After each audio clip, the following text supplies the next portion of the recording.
What's up, YouTube? I'm back with another video. And before we get started, if you get the like button and subscribe and share, don't forget to hit the bell notification because I get a lot of comments about people saying they're missing my videos. I upload pretty much daily. The days I don't upload is because I'm uploading on another channel, which, to bring that up, I upload now. I have a podcast which I upload every Sunday or like weekly. It's me and my friends. We sit down, we talk about random topics that spawn over the internet and different things. Our next episode will be dropping Sunday. So if you go check out our first episode, we're also on Spotify. We're going to bring it to Apple Podcasts and all that stuff. But the self promo aside, I wanted to talk about, since we talked about the Chris Stuckman, my last video, I wanted to talk about media criticism and how it's kind of dying, because I was watching this video and it was a YouTuber that was playing the Suicide Squad, and he was giving his thoughts. And so he basically summed all the negative criticism about the game to the point of, we're just mad because the Suicide Squad actually killed the Justice League, and that's what we're upset about. Not the game being bland and mediocre, not the issues with the servers, not the issues with the writing, but no, it's just that our favorite characters are getting killed. And it was like, he completely misses the point, which is ironic coming from him, because he was one of the people that was a game changer, that was dick eating Anthem day in and day out until it came out and then it flopped, but whatever. And also Mass Effect Andromeda, when that came out and flopped, but whatever. And this happens a lot over the internet, where like people will see criticisms for a media or thing that they like, and they'll come out and try to put a blanket statement over it. Same thing with The Last of Us Part 2. And now, when I say these things, I don't mean that you should love everything that come out, or it should be you should hate everything that comes out. If you like something, that's perfectly fine. Like, if you like The Last of Us Part 2, if you like Suicide Squad, that is completely okay. I tell you firsthand, if there's something I really like and people hate it, I will listen. I will ride for a media that I like more than Lil Nas X. I'm telling you. I'm telling you, right? But when it comes down to actually putting out the criticisms, that we really need to address the problems, because they'll never get better if we just blindly defend the things that we like. So I brought up The Last of Us Part 2. When all the stuff came out about the poor writing and the story and people not liking it, people just summed it all up as in, you're just mad because Joel dies. Even though, like, majority of people's issue with the story was mostly the ending. I firmly believe if you had the ending where Abby gets killed by Ellie, no one would complain about the story, because you get the satisfying conclusion of revenge. You know what I mean? You get it. And the whole story of revenge is bad when Abby gets revenge, and it's like she kind of gets her way. You know what I mean? It's like it just feels like it was mishandled poorly. Now, when I said that, or when many people say that, they come out the woodwork talking about, oh, you're just mad because Joel died. Even though I know, like, even if Joel died, I had no problem with it. It was just how the situation was handled was done poorly. Same thing with the Suicide Squad and the Justice League.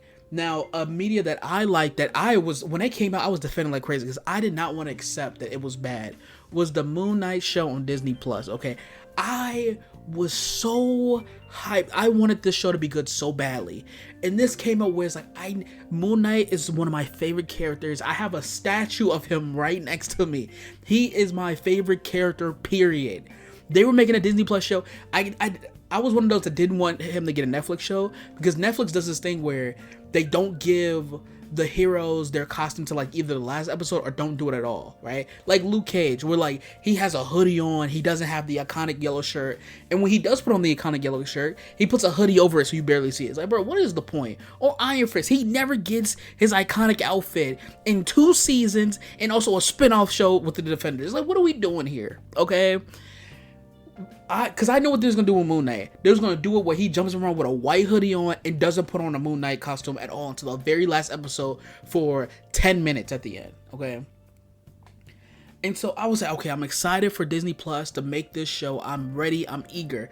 And it comes out. And so the first 4 people said after the first 4 episodes, like the first episode is amazing. Then afterwards kind of peters off. And then the 4th episode, it was like, that's when it got bad. 4th episodes came, I'm like, I was online defending, like, y'all don't know what y'all talking about. This show is amazing. People just want to complain, blah, blah, blah, blah, blah. Then episode 5 and 6 came out.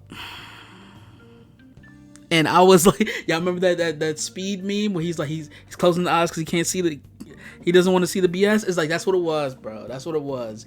It was bad.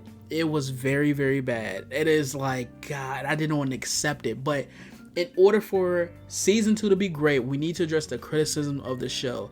The fact that the character was miswritten and mishandled. How, like, the Jewish representation, which is important to the character, was mishandled.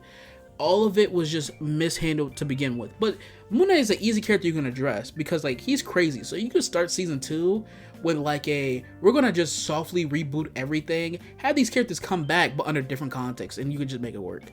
But that, when it brings up to, is the Chris Stuckman Madam Web thing, or the Marvel criticism where people just put blanket statements over everything to try to shoot off the criticism. Like the Marvels came and went, everybody had their complaints about it, the movie wasn't good, right?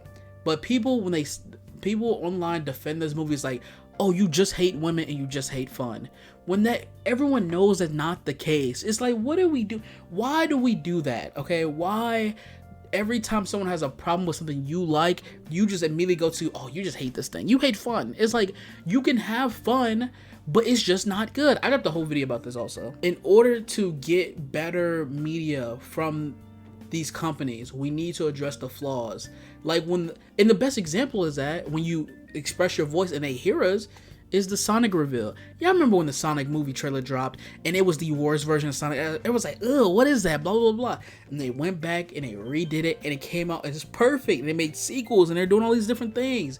Imagine that Sonic, the crackhead Sonic with Tails now. You know how weird that would look? And another thing we have to fix is when we put out BS criticism, to accept the BS criticism. For example, when I brought up the YouTuber that was talking about Suicide Squad Killing Justice League, when his chat was questioning him on his criticism, like, no, this is the reason why we hate it, he got upset and was like, you can leave the stream. Like, bro, you're a grown-ass man. Like, what are we doing here? Like, listen, you can go back on my videos and see, when I say some crazy takes, people in the comments be chatting it up, you know what I mean? And I'm not gonna sit here and be mad about it. This is what the channel is about. But don't be arrogant towards it and then get mad when people give you the same energy back. It's like, what are we doing here?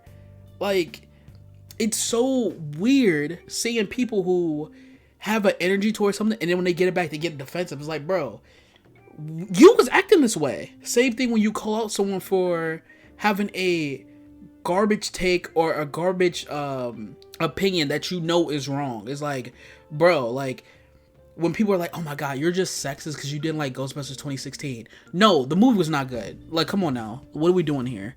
Oh, you just hate, oh, your favorite superhero is Spider-Man. You just hate women. Bro, what are we doing here? It's like, what are we doing here? At the end of the day, we have to accept criticism on all ends. And this also goes to the artists that make the art, okay? This goes to the producers who produce the art, okay? When you have these developers come out and like try to attack the fans for calling them out on their BS, talking about, oh, you don't know how hard it is to make a game. You have no idea what we go through. It's like, bro, I'm not trying to downplay what you're doing. We're just saying what you did now wasn't good. It's like if a chef get mad at you for coming back, the food is raw and stale, and you bring it to the chef and he's like, you have no idea, I'm trying to run a business here, okay? You have no idea what you're talking about. It's like you getting defensive with me. It's like, bro, you didn't cook it right. You spent all this time in here trying to fight with the fans instead of just fixing the work. It's causing more problems than it is.